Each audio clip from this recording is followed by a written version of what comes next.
Hello my crafty friends, it's Beverleigh here over at Crafting Chaos with the 5th day of Christmas.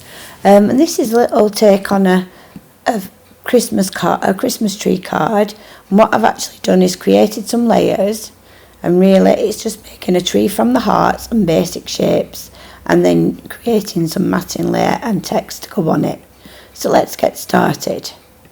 So I'm just going to zoom out so we can see what's going on, and we're going to move this off to the side. And I did intend to make this card as a DL style card, so a tall thinner card. So I start off with the dimensions that were 7 by about 3 if you like. So I'm going to make it, because it doesn't really matter at this stage what you make it, but width I'm going to make 3.5, and the height I'm going to make 7, and obviously we can adjust this and you can adjust it to any size you wish later. So taking off the maintain aspect ratio, and we're getting that 3.5. So next I need to bring on the heart shape. So I'm just bringing on the basic heart, and then I'm going to resize it so it's small. Oops, just ignore that. I'm going to resize it so it's smaller. I'm going to make a duplicate, which I am going to squash in so we get a slightly different shape, more of that rustic heart, like so. And then I'm going to start to arrange them on my card. So I'm just going to resize, and I just started off with some of the hearts, and I just made duplicates. I can then shrink down and rotate to fit the gaps. So all I'm building now is a tree, using the basic heart shape to get the basic shape of the tree. And it doesn't have to be perfect. You're never going to get them, I don't think, that are going to be exactly the same as your original. And remember, you can make them a little bit fatter and a little bit wider, just so that they're nice and quirky. I'm going to make that one a little bit taller, shorter, but wider. So you can do this exactly as you like. You can turn some of them upside down if you wish. So I'm going to duplicate that one. I'm going to send that to the, maybe going to shrink that one down and make that a little bit further up. So as you can see, I'm just building the basic shape of the tree by using the hearts, resizing and making it into that nice tree shape that we're getting here. So I'm just going to put the top one up here so I can see roughly where we are. I'm going to duplicate that one, rotate it right round. Let's bring that up to the very top, and that could be the top point of my tree. So we're duplicating, and we're going to resize and shrink them down so that they all fit. And we're going to duplicate, and we're just going to keep fitting in the hearts until we're happy with the size of the tree. So you just keep going with that. You can flip as well as rotate if you wish, if that makes life easier for you. Then I'm just going to do some filling in with some small ones. So I'm going to make that one a duplicate, shrink it down, and just make several duplicates of the small ones and fit them into the bigger gaps so that we've got that filled in feel. So I'm just using the smaller hearts as fillers for in between the larger hearts, as you see that I'm doing here. So it doesn't matter how you do this, you can rotate them as much as you want and make them as eccentric, if you like, as you wish, till you get your basic shape that you're happy with. I'm reasonably happy with that, and I'm just going to make a star for the top. So I brought on the 5-pointed star and shrank it down till it fit the size of my tree. And I'm going to leave this one at this angle. That's the top of my tree, and I'm happy with that. I'm going to select everything, layer and group, and then I'm going to bring on my other layer. I just need to make this layer, the whole layer, a little bit smaller now. So then I'm going to select that one, and whilst it's selected, select that one, centre, vertical and middle, and then I'm going to bring it across so you can see where I am. I'm just going to scoot that off to the side again while I make the pot for the plant pot. So I used this shape, just bringing it in, flip it over, make it smaller, and I made it also narrower, so that kind of makes your plant pot. You can now centre those. I'm going to then select this one, drag it in, and I'm just going to ungroup first of all, and then I'm going to shrink it down a little bit, bring in my topper again now, my other piece, my rectangle if you will, and I'm going to line that centrally up the middle like so, and I've left some room there at the bottom for the sentiments. Selecting both of those, second icon down, edit, and punch it out, and that has now punched out those hearts, which you could obviously, it is going to cut them and you could save them and then turn them into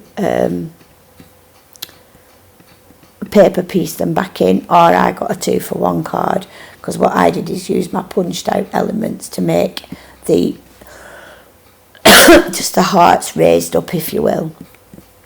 Okay, so for the matting layer I brought on the rectangles, which is very, very tight together like a postage stamp one, that one, and I made it narrower, whoops, so that it fits my card and gives me some overlap on both sides like so. I'm just going to keep going with that till I'm happy with the size. Okay, so I'm happy with that. I'm going to duplicate it because I don't want to end up with lots of, so I'm just going to line those up to the middle because I don't want to end up with a load of really stretched out ones. So I'm just going to scooch that up and down, until it's dead on top of the other. I'm going to then select both and weld. So now we've got a bigger mat for our base card layer, and if it's not quite tall enough, I don't mind it being stretched out a little bit, as long as I'm not losing all of the detail. So then we can make that a different colour so you can see what it's looking like, and then send it to the back like so. Now obviously that's not a particularly good colour. Now that's what we've got there, and if you wanted another layer, you just make another rectangle, just a basic shape. If you wanted to have that another colour underneath, you just make a smaller rectangle that could fit underneath, and we'll just bring that forward, layer, bring forward, layer and arrange, bring forward, and I think there we've got it there. So then you could have it so that you can see the different colour underneath. So that's the basic file. Then we needed to create the, I'm just going to change the colour of that somewhat. So I'm going to make it so that we can see what we're doing on it. So we'll make it like a grey colour so you can, oh no, we'll make it that colour. I'll change it back later. In fact, I'm going to leave it blue. I'm going to leave it blue, and then I'll do my writing in white, and that way then we'll see it. So I'm going to do some writing now, so I need a text box, because I put in my last one, I put, if I can drag it on, which I don't seem to be able to get hold of it at the minute.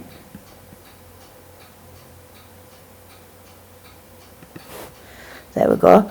I put love and laughter at Christmas time. So we're going to bring on the, not that, sorry.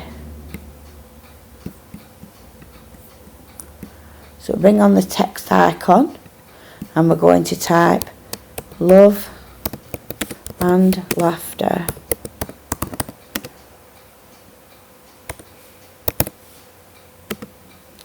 at Christmas time, and then we'll just look for a font, and I think I chose one that I've downloaded from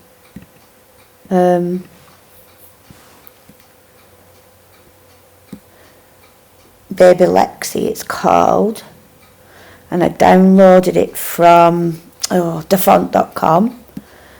So it's called Beverleigh, and it isn't actually a single line font, but because it's so fine, if you just set it to draw without the fill,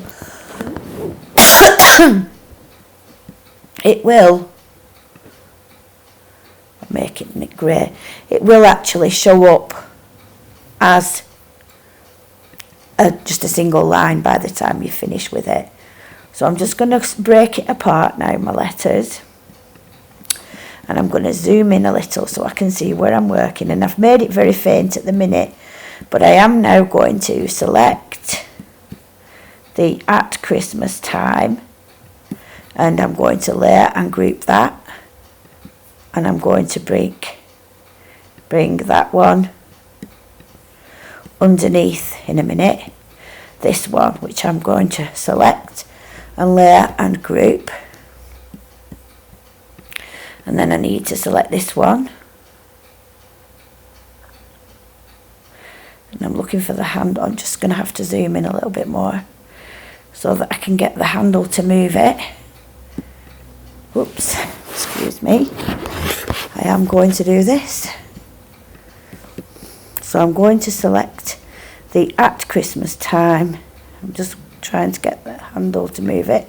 There we are. I'm going to position it underneath the other one. I'm going to select both, and I'm going to centre them to each other, and then I'm going to select both and group them, and then I'm going to drag them smaller and a little bit that way as well, so that when I go, I'm going to make it, actually I do need to make it a drawing file for this one, so I wanted it to draw out the lines, and then you can position that on your card where you think it looks okay, like so. Love and laughter at Christmas time. I'm going to display fit to mat. So that's the card we already had on. This is the card we've created, and that's the process of creating it. And the beauty of it, when you do your own, it will end up slightly different from mine just by the way you position your heart shapes. Anyway, I hope that you've enjoyed the video. If you have, please like, share and subscribe. Tell your friends where to find me, and I'll see you hopefully for the 6th day of Christmas, which is quite an intense file, so I might have to do it in 2 parts, but it does come out super cute. It's a gingerbread house with all the little bits and the candy canes that I think that you'll really enjoy. I've made it for a very good friend of mine at work who crafts. She crafts, I craft. So I know I'm going to get a really nice card off her for Christmas, so I wanted to do something nice for her that was just that little bit extra special. So I hope you've enjoyed the video. As always, the file, as soon as it's released on my YouTube channel, goes live on my blog where you can download it for free. Please feel free to go over there, download it and make your own projects. I hope you've enjoyed watching. Thanks for your continued support, and I'll see you in my next video. Thanks for watching. Bye.